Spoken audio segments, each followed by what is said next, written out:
warahmatullahi wabarakatuh. Alhamdulillahirabbil alamin. Nahmaduhu wa nasta'inuhu wa nastaghfiruh wa na'udzu billahi min sururi anfusina wa min sayyiati a'malina. May yahdihillahu fala mudhillalah wa may yudlilhu fala hadiyalah. Asyhadu an la ilaha illallah wa asyhadu anna Muhammadan abduhu wa rasuluh. Allahumma sholli ala Muhammad wa ala ali Muhammad. Qala Allah Ta'ala fil kitabil karim. A'udzu billahi minasyaitonir rajim. Bismillahirrahmanirrahim. Ya ayyuhalladzina amanu kutiba 'alaikumusiyam kama kutiba 'alal ladzina min qablikum la'allakum tattaqun. Al-ayah. Shadaqallahul adzim. Yang kehormati Bapak, Ibu Guru SMK 1 Slawi dan anak-anakku yang berbahagia. Marilah kita senantiasa memanjatkan puji syukur kehadirat Allah Subhanahu wa Ta'ala yang telah memberikan beberapa kenikmatan. Baik nikmat itu nikmat badaniah, yaitu kesehatan, nikmat alamiah cuaca yang cerah pada pagi hari ini, dan nikmat diniah yaitu nikmat agama. Sehingga alhamdulillah pada pagi hari ini kita bisa berjumpa walau lewat udara.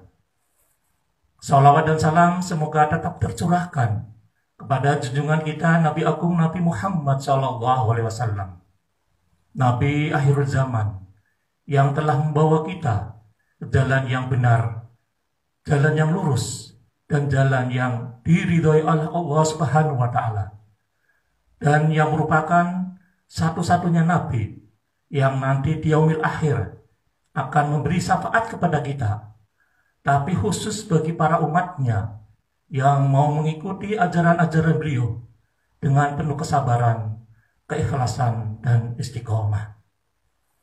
Bapak, Ibu, serta anak-anakku rahimakumullah, alhamdulillah kita telah melangkah hari yang ke-11 bulan Ramadan.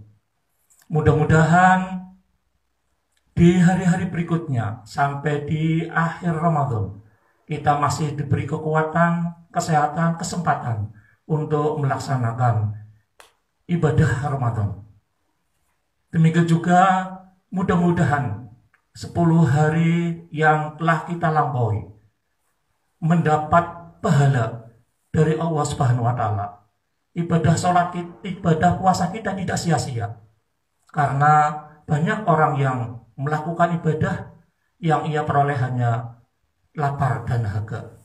Kam min siyamihi laisa lahu min siyamihi ilal ju'i wal atas. Jadi banyak orang yang melakukan ibadah puasa tapi yang ia peroleh hanya ju'i wal atas, lapar dan dahaga.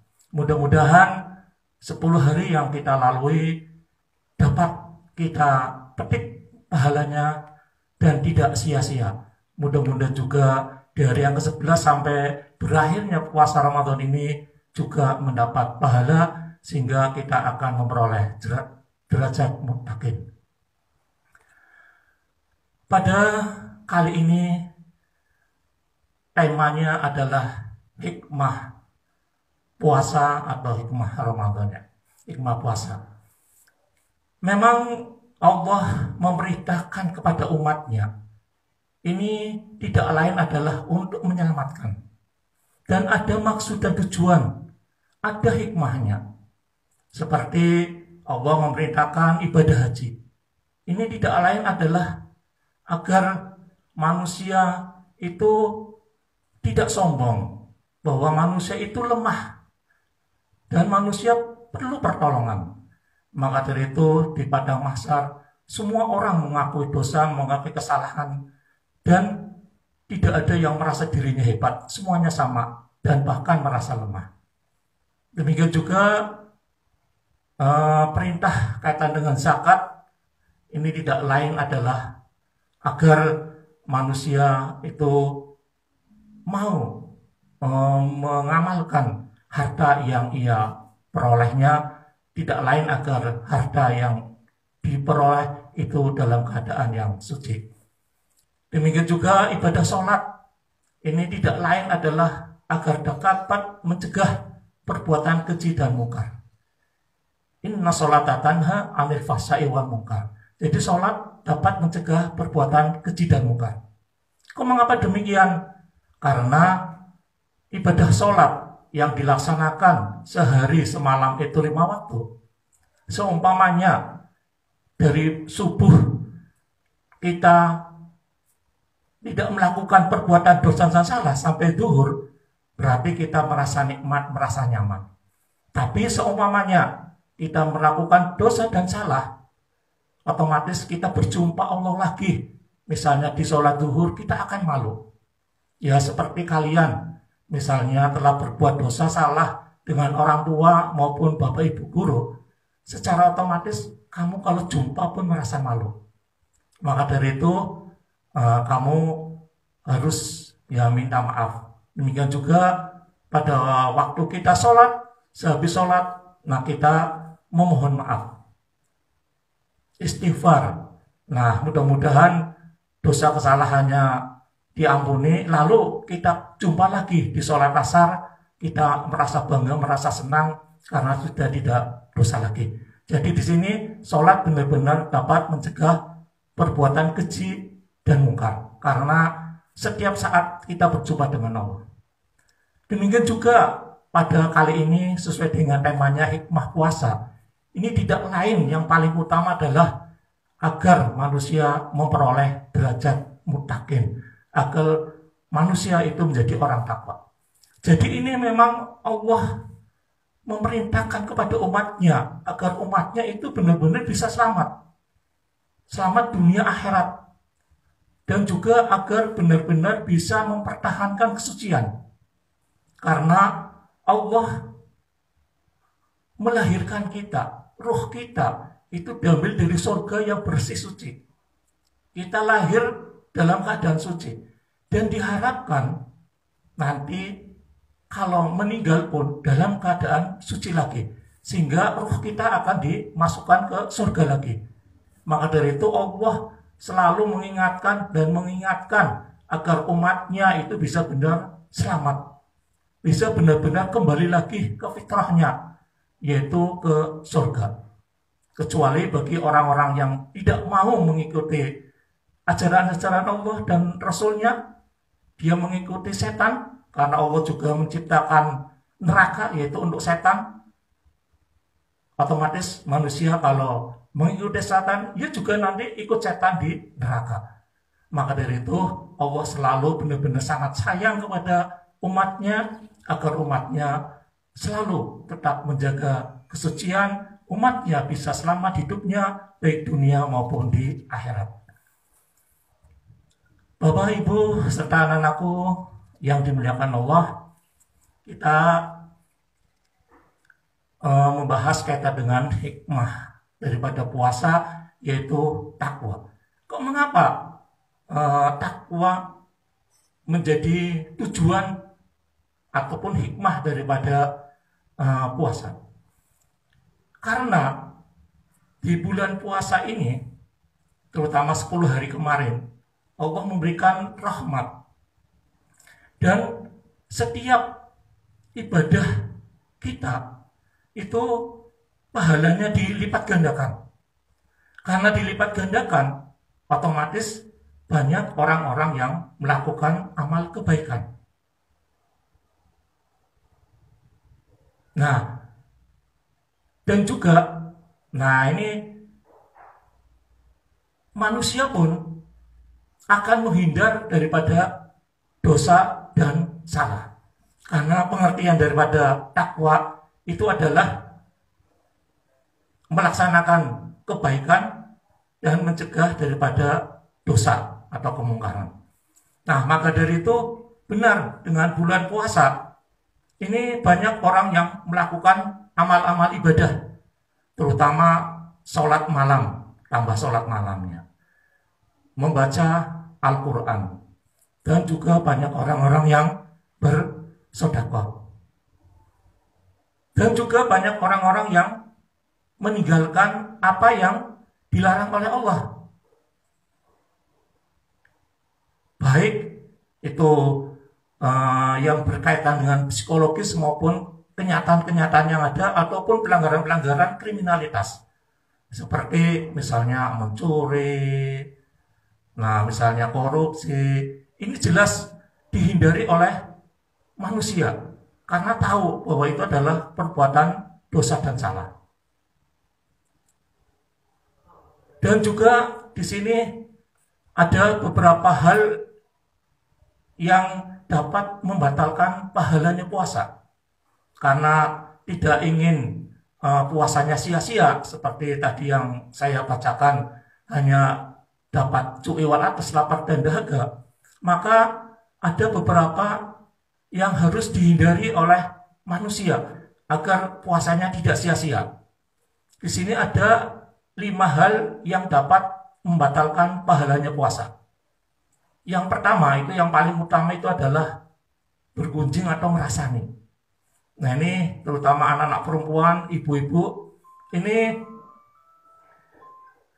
banyak yang sering ya, ataupun sering rasanya kalau berdua, bertiga. Nah ini yang sering terjadi, bergunjing rasanya. Dan juga ada sumpah palsu demi Allah, padahal dia melakukan perbuatan yang salah, tapi dia sumpah palsu demi Allah saya tidak melakukan, padahal dia melakukan hal-hal yang negatif. Demikian juga dusta, bohong, ya. Itu juga sering dilakukan. Sebagai contoh misalnya, kok kamu mainan game terus, main HP terus, mesti karena kamu takut dimarahi oleh orang tua. Enggak, saya ini sedang browsing, sedang mencari materi. Padahal mungkin mencari materinya hanya 1 menit, main game benar-benar bertempur misalnya. Nah ini kadang-kadang kalian sering melakukan adu domba. Dan yang banyak lagi, yang kelima ini adalah melihat nafsu syahwat. Kadang-kadang menonton film-film yang tidak tersadari, itu adalah ada yang bisa menimbulkan nafsu syahwat. Apalagi ada yang dengan sengaja ya, nonton film-film misalnya yang porno, mungkin ada udah mulai muncul, ada. Nah kalian harus hati-hati karena wanita itu adalah, ini harus kalian tinggalkan. Dosa yang lain jelas ada, karena di sini takwa itu juga sama saja dengan ibadah. Nah ibadah itu tidak hanya sholat, puasa saja yang sifatnya ubudiyah, tapi juga yang berkait dengan hablum minannas.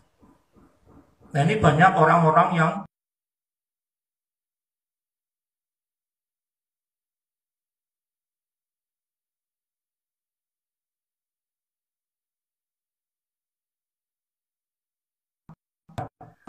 tidak pernah terlambat ya, memakai pakaian yang tertib, yang baik, mentaati peraturan sekolah, itu ya dapat pahala, walaupun pahala itu kecil. Tapi kalau kalian misalnya melakukan pelanggaran, misalnya sengaja terlambat, sengaja pakaian kalian tidak benar, sengaja kalian mungkin membolos, dalam arti bukan membolos keluar sekolah, tapi mungkin keluar ruangan ada pelajaran tidak mau mengikuti, apalagi kalau ulangan sampai nyontek, itu jangan dikira tidak dosa, itu juga tetap dosa.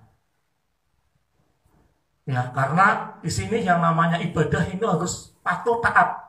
Ini patuh taat bukan hanya kepada Allah saja, tapi juga kepada Rasul dan pemerintah yang sah. Jadi atiullah wa ati Rasul wa uli amri minkum. Jadi kalian taatilah apa yang menjadi aturan-aturan Allah, Rasulnya, dan juga pemerintah yang sah. Jadi kamu jangan ibadah itu hanya yang sifatnya ubudiyah. Ini seperti Alqamah, ini contohnya. Dia lebih menikah sholat, ibadah terus, tapi tidak mau menikah kehidupan dunia. Sampai-sampai ibunya sakit pun dia tidak mau nengok. Kalau ibunya tidak ridho, otomatis Alqamah walaupun dia ibadahnya sekep sekali, ya mungkin dia akan masuk ke neraka bukan ke surga. Walaupun secara kasat mata kelihatannya orang itu ibadahnya sergap. Ya, maka dari itu kalian jangan menyia-nyiakan kehidupan dunia. Hadapi dunia ini, nikmati hidup dunia ini, laksanakan kehidupan dunia dengan sebaik-baiknya. Jadi intinya harus ada keseimbangan. Ya tidak ada yang tahu, tapi kalian mampu untuk mengendalikan. Demikian juga mengendalikan perbuatan-perbuatan dosa salah. Oh saya mau ngerasani, tidak jadi ngerasani. Saya mau bohong, tidak bohong. Oh saya melihat pesawat, tidak jadi. Oh kalau yang pegawai misalnya, oh mau korupsi, tidak korupsi. Yang berdagang tidak mau nyuri timbangan. Mungkin yang petani pun juga demikian, tidak mau nyuri air. Pokoknya apalagi jelas kaitan mabuk-mabukan, ya berjudi ini akan ditinggalkan. Hiburan-hiburan malam pun banyak yang ditinggalkan. Ini tidak lain adalah dia mampu mengendalikan diri. Nah kalau ini ada pada manusia, manusia itu akan sukses. Dia tidak akan sukses. Sebagai contoh misalnya, nah ini misalnya ada bapak ibu guru, si A misalnya guru A, lulusan cum laude, dia memang pintar sekali dari SD sampai perguruan tinggi dapat ranking dan nilainya bagus sekali cum laude. Tapi tidak diimbangi dengan IQ emosional. Misalnya guru A, yang guru B lulusan swasta, ya IQ-nya normal 90 sampai 110. Tapi ini cara mengajarnya beda sekali. Kalau guru A tadi yang IQ emosionalnya rendah, IQ-nya tinggi, yang jadi korban adalah siswanya atau peserta didiknya. Karena apa? Karena misalnya guru itu mengajarnya cepat sekali. Menganggap semua siswa itu sudah pintar seperti saya. Saya juga dulu pintar. Diterangkan sekali, sudah langsung nangkap. Ya, sedang IQ emosionalnya rendah. Tapi sebaliknya dengan guru yang IQ-nya normal tapi IQ emosionalnya tinggi. Nah, dia juga ngajarnya pelan-pelan, sering memberikan tinggi. Karena apa? Karena dengan bulan puasa itu peka. Mungkin juga peraturan-peraturan Rasul dan peraturan-peraturan pemerintah. Nah ini berarti dia memiliki IQ spiritual yang tinggi. Demikian juga hikmah daripada puasa diantara juga bisa meningkatkan sumber daya manusia. Karena di dalam puasa itu jelas kedisiplinan sangat dibutuhkan.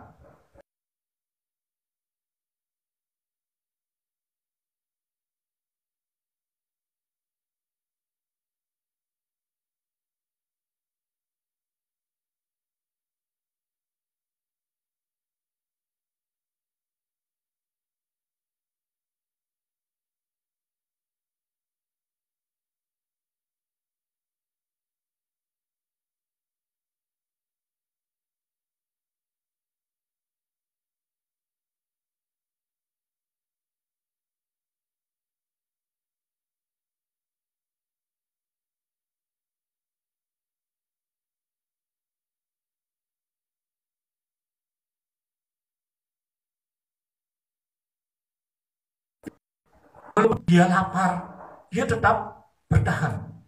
Dia tangguh. Dia ulet mempertahankan supaya puasanya tidak batal. Nah ini perlu ada diri manusia. Nanti habis puasa juga perlu adanya keuletan dan ketangguhan. Di samping juga sabar, itu jelas sabar ya. Kalau misalnya dia dipancing emosinya, dia tetap sabar. Dia tidak mau terpancing emosinya. Juga nanti kehidupan di akhirat. Berarti dia memiliki sumber daya yang kuat. Dan juga yang kelima ini hikmah daripada puasa ini ada kepedulian sosial. Ya karena pada waktu puasa kan rasanya lapar. Nah ini kalau kalian memang rezekinya ada, tidak ada permasalahan. Tapi kan kalau kalian menengok ke bawah yang ekonominya lemah, nah ini dirimu nanti juga bisa menurunkan berat badan. Ya memang juga bisa menjadi baik, bagus. Nah ini karena sumber penyakit adalah di perut. Nah maka dari itu sekali lagi dengan puasa bukannya tambah sakit, tapi bisa menyehatkan. Kecuali memang bagi orang-orang yang memiliki penyakit kronis dan memang dianjurkan oleh dokter tidak berpuasa, ya harus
ada penting yang mengurangi timbangan di pasar-pasar tradisional, ibu-ibu yang pakainya hijab, ya kadang-kadang masih ada.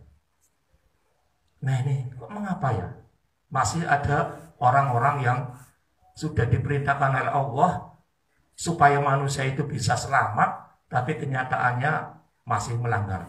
Nah ini karena ya itu sudah tertutup hatinya ataupun hati nuraninya sudah rusak. Ini utamanya hati nurani sudah rusak. Sebagai contoh lah, kalau kalian misalnya ulangan nyontek, kan merasa berdosa salah. Lalu kalau kalian ulangi lagi, nyontek lagi, akhirnya hati nurani itu hilang. Ya akhirnya setiap ulangannya nyontek. Misalnya kalian yang sudah punya pacar ini, mohon maaf. Ngerti pertama kali kalian yang berpacaran lalu pegangan misalnya ciuman, ngerti dosa salah. Tapi kalau diulangi lagi, akhirnya sudah kebiasaan, hati nuraninya sudah rusak. Ya setiap ketemu ya inginnya pegangan dan ciuman. Nah ini karena hati nurani, maka dari itu hati nurani ini harus tetap dijaga. Hati nurani ini adalah agama. Nah ibarat kertas putih. Kalau kertas putih ini sudah dinodai, misalnya kotor dengan kalian misalnya mencontek, di titik contekan dihapus, bersih. Kalau sekali, 2 kali nyontek lagi, mungkin masih bisa dihapus lagi, bersih lagi. Tapi kalau berulang sampai 10 kali, bisa-bisa kertas itu bisa mungkin tipis, bisa rusak. Nah akhirnya apa? Karena rusak, ya sudah, karena hati nurani sudah rusak, ya melakukan pelanggaran nyontek terus. Karena pelanggaran nyontek terus, mungkin bisa melakukan pelanggaran-pelanggaran yang lain. Nah ini mungkin orang melakukan pelanggaran dari yang kecil dan kebiasaan akhirnya rusak dan akhirnya juga melakukan pelanggaran-pelanggaran lain. Nauzubillah menarik. Maka dari itu mudah-mudahan di bulan puasa ini benar-benar puasa kita ada manfaatnya, ada hikmahnya, dan tujuan daripada puasa mudah-mudahan kita memperoleh derajat mutakin, karena hanya orang-orang bertakwa inilah yang akan memperoleh kebahagiaan hidupnya baik di dunia maupun di akhirat. Maka dari itu Mari kita tutup dengan berdoa. A'udzubillahi minasyaitonirrajim. Bismillahirrahmanirrahim. Alhamdulillahirabbil alamin. Hamdan syakirin, hamdan na'imin. Hamdan yuwafi ni'mahu wa yukafiru mazidah. Ya Rabbana lakal hamdu kama yang bagi li jalali wajhikal karim wa azimi sultanik. Allahumma sholli ala Muhammadin sholatan tunzina biha min jamil ahwali wal afat wa taqdilana biha min jamil hajat wa tutahhiruna biha min jami' sayyi'at wa tarfa'una biha indaka 'ala darajat wa tuballighuna biha sulul ghayati min jamil khairati wal hayati wa adamman. Allahumma taqabbal minna sholatana wa qiyamana wa siyamana wa ruku'ana wa sujudana wa tasbihana wa tahlilana wa tadharu'ana wa tamim taksirana ya Allah ya Arhamar Rahimin. Rabbana dhalamna anfusana wa illam taghfir lana wa tarhamna lanakunul khasirin. Rabbana hab lana min azwajina wa dzurriyyatina qurrata a'yun waj'al lil muttaqina imama. Allahumma firli wali walidina warhamhuma kama rabbayana shighara. Allahumma inna nas'aluka ridhaka wal jannata wa na'udzubika min sakhatika wan nar. Allahumma innaka afuwun tuhibbul afwa fa'fu anna.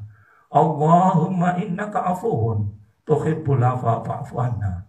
Allahumma innaka afuwun tuhibbul afwa fa'fu anna. Rabbana la tuzigh qulubana ba'da idh hadaytana wa hab lana min ladunka rahmah innaka antal wahhab. Rabbana atina fid dunya hasanah wa fil akhirati hasanah wa qina adzabannar wa adkhilnal jannata ma'al abrar ya aziz ya ghaffar ya rabbal alamin. Wa sallallahu ala sayyidina Muhammad wa ala alihi wa sahbihi wasallam. Subhana rabbika rabbil izzati amma yasifun wa salamun alal mursalin walhamdulillahi rabbil alamin. Demikian kuliah Ramadan pada kali ini, mudah-mudahan bermanfaat. Kalau ada yang benar datang dari Allah, kalau ada yang salah dari Pak Amin pribadi. Demikian, wassalamualaikum warahmatullahi wabarakatuh.